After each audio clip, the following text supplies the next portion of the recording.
Another UI might be for GNOME, another one for KDE, another one for Red Flag, or whoever wants to create a different one. So that was a key decision. And of course, the second one was that it had to be extensible, very extensible. Adding support for a new technology, like for example WiMAX, should be a matter of just creating a plugin. And that's how it is now. When somebody creates a new next communication mechanism, we just have to create a new plugin. We don't have to modify the whole thing. So it's plugin extensible. Of course, I'm just going to go over the list really quick. Basically, it has to offer all the common operations needed for network management, like DHCP or setting up static IP addresses, etc., etc. They have to be available as common components that the plugins can reuse without having to rewrite them themselves.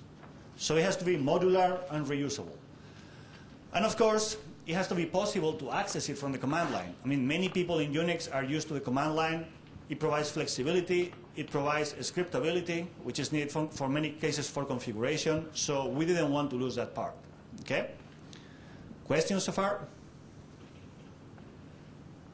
Am I speaking too fast? No? Sure? Yes? Am I? You don't know? Okay, thank you. So we have a few mandatory dependencies. This is not really important, but what we wanted to keep is a minimal set of dependencies so that we don't have to load a lot of libraries in the system in order to have command running. So we kept it to a minimum.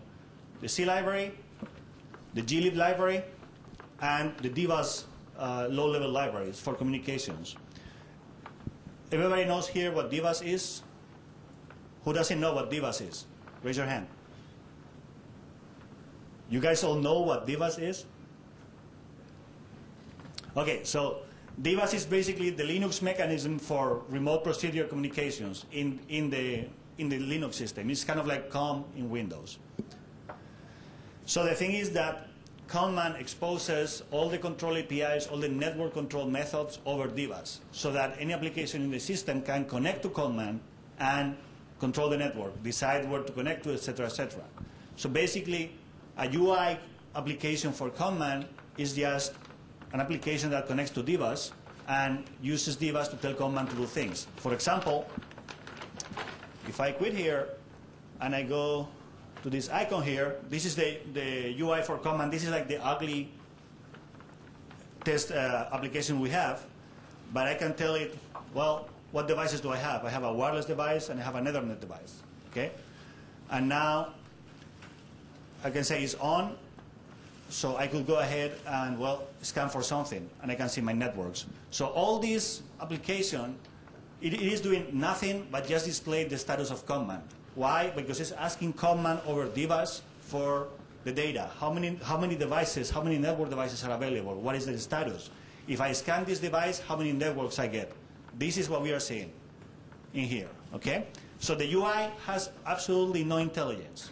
His only mission in life and his only knowledge is to talk to the common framework, get information, and display it to the user. And how he does that is up to the UI. COMMAN doesn't have any say on that. Okay? Questions? So, basically that's it for the dependencies. Optionally, we can use UDEP for detecting devices and also policy kit for access controls, but that is kind of like a side effect and not really that needed for some cases. So, as I said before, the idea is that we have full network control over a single daemon, a single framework, and that different people that want to control it access this framework to exert that control.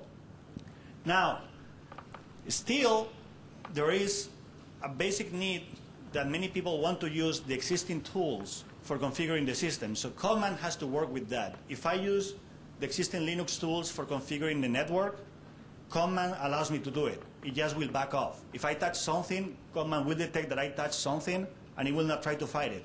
It will basically work with it. So you could say that COMMAN is reactive in that sense. It has to start as early as possible. In Moblin, we start COMMAN probably in I think at 0.20 seconds we're starting COMMAN. And probably at second 0.5, the whole networking is set up and ready.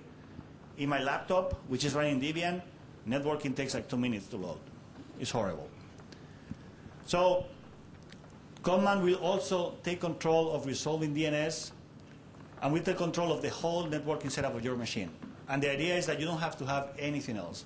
So it simplifies the system a lot. Before we were starting a zillion programs for configuring the network.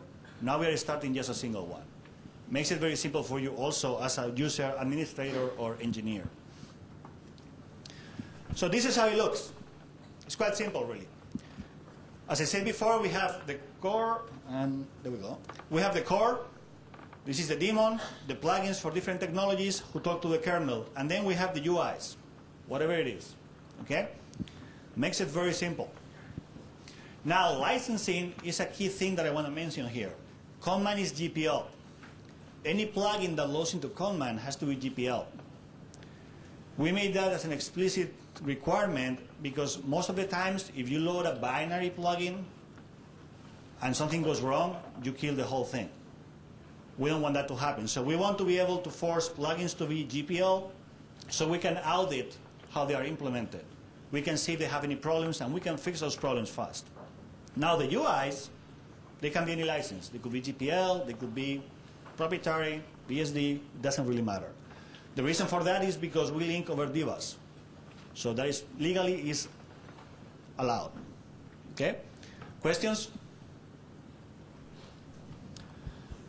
So I already spoke about this. User interfaces talk over divas to Command, and also you can have many user interfaces running at the same time. An example for this is if you have something like a smartphone where you have an icon that displays when you are connected, like the number of bars that you have, like in the cell phones, right?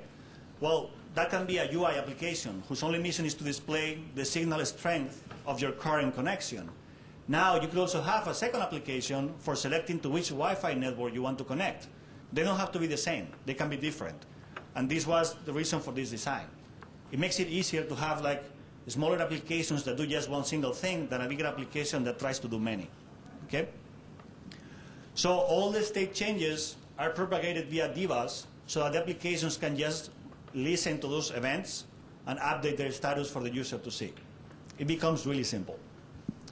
So, questions? You guys are really understanding everything I'm saying? So I'm a good teacher then, right? Okay. So how do we support multiple technologies? As we said before at the beginning, plugins. We want to be able to extend the system without having to modify the core. We have different plugins. We have a plugin for Ethernet that just talks to the kernel. We have a plugin for Wi-Fi that uses the WPS applicant service in Linux.